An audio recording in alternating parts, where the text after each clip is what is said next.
राम राम दोस्तों।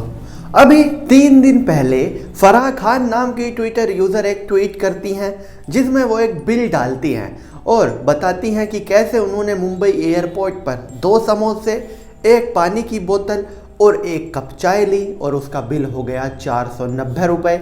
उसके नीचे वो कमेंट करती हैं कि अच्छे दिन आ गए। मतलब एक तरह से वो टोंट करती हैं सरकार के ऊपर कि इतना महंगा समोसे, पानी और चाय मिले हैं एयरपोर्ट पर, ये तो यकीनन अच्छे दिन हैं।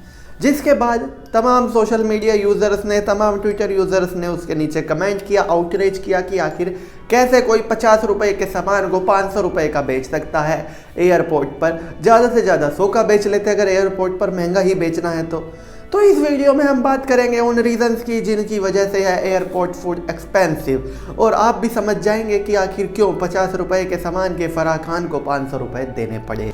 तो सबसे पहला जो इसमें मोस्ट कॉमन रीज़न है, ये तो आपने भी अब तक सोच ही लिया होगा कि एयरपोर्ट प्रेमिसिस के अंदर रेंट बहुत महंगा है, काफ़ी ज़्यादा लग्जरी रेंट रहता है, इसीलिए इतना महंगा सामान मिलता है। हाँ, ये एक रीज़न है। और अगर दिल्ली मुंबई जैसा इंटरनेशनल एयरपोर्ट हो, बड़ा एयरपोर्ट हो, तो एयरपोर्ट के अंदर कोई भी स्टोर का चार्ज उस शहर के सबसे महंगे रेंट में से एक होता है। तो ऐसे में जो एयरपोर्ट के अंदर फूड आउटलेट हो या फिर कोई भी सामान का स्टोर हो, वहाँ पर आपको सामान महंगा मिलेगा, ये बात ऑलमोस्ट कन्फर्म है। उसका पहला रीज़न है ये रेंट, जो कि काफ़ी ज़्यादा हाई होता है। दूसरा रीज़न, क्योंकि एयरपोर्ट एक वीआईपी जगह में भी गिनी जाती है, यहाँ पर देश विदेश के लोग आते रहते हैं, तो अगर यहाँ पर क्लीनलीनेस नहीं होगी तो अच्छा इंप्रेशन नहीं जाएगा देश का। तो उसके लिए इन स्टोर ओनर्स को अलग से पैसा खर्च करना पड़ता है, एक्स्ट्रा हाइजीन मेंटेन करनी पड़ती है, एक्स्ट्रा मेंटेनेंस का चार्ज देना पड़ता है एयरपोर्ट को, जो कि एयरपोर्ट अथॉरिटी इन्हीं से वसूलती हैं। ये मेंटेनेंस चार्ज भी उस खाने के साथ जुड़ जाता है जो आपकी प्लेट में आता है। लेकिन ये तो वो चार्ज हुए जो काफ़ी कॉमन है। क्या इनकी वजह से 50 रुपये का सामान 500 रुपये में मिलना जस्टिफाइड है? जी दोस्तों, बिल्कुल नहीं। अब बात करते हैं उन मेन रीजंस की जिनकी वजह से जो 50 रुपये का सामान इस हाई रेंट, हाई मेंटेनेंस की वजह से ज़्यादा 200 रुपये तक का मिल जाना चाहिए था। आखिर क्यों 500 रुपये का मिला फराह खान को या फिर अन्य लोगों को जो एयरपोर्ट के अंदर खाना खाते हैं? तो एयरपोर्ट के अंदर ये फूड आउटलेट एक बड़ा ही कॉमन बिजनेस कंसेप्ट फॉलो करते हैं जिसको एमबीए में भी पढ़ाया जाता है। अब जरा आप सोचिए, आपको भूख लगी है और आप एयरपोर्ट के बाहर हैं, तो आपको सोयो स्टोर दिख जाएंगे अपने आसपास, आपको रेडी वाले दिख जाएंगे, आपको स्ट्रीट फूड मिल जाएगा खाने के लिए और आपके पास ऑप्शन होंगे। अगर आपको महंगा खाना नहीं खाना तो आप स्ट्रीट फूड खा लेंगे जो आमतौर पर रेस्टोरेंट के मुकाबले सस्ता होता है।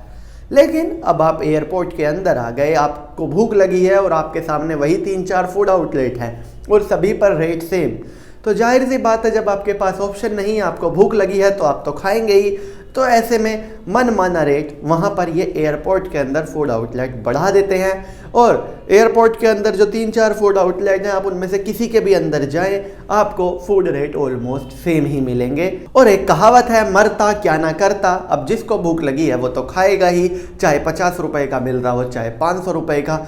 तो ये बड़ा ही कॉमन बिजनेस कंसेप्ट ये एयरपोर्ट के अंदर फूड आउटलेट्स फॉलो करते हैं। और ये ऐसा नहीं है कि 2014 के बाद से फॉलो हो रहा है, ये हमेशा से फॉलो होता आ रहा है, दुनिया के हर एयरपोर्ट पे होता है।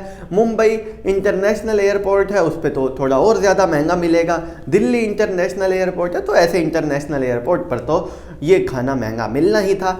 लेकिन इसमें सरकार का कोई हाथ नहीं है। एयरपोर्ट को ऑपरेट करना काफ़ी महंगा बिजनेस है और इसीलिए जो एयरपोर्ट अथॉरिटी है वो इन स्टोर से इतना ज़्यादा चार्ज लेती हैं, मेंटेनेंस लेती हैं। और फिर जब ये स्टोर एयरपोर्ट के अंदर खुला हुआ है तो इनको भी अपने एम्प्लॉयज़ की सैलरी देनी है, अपने जो मेन चेन है उन तक प्रॉफिट पहुंचाना है। तो ऐसे में अपने पास से ये भी पैसा ज़्यादा चार्ज करती है और यही सब रीज़न मिलकर बना देते हैं एयरपोर्ट के फूड को इतना ज़्यादा एक्सपेंसिव।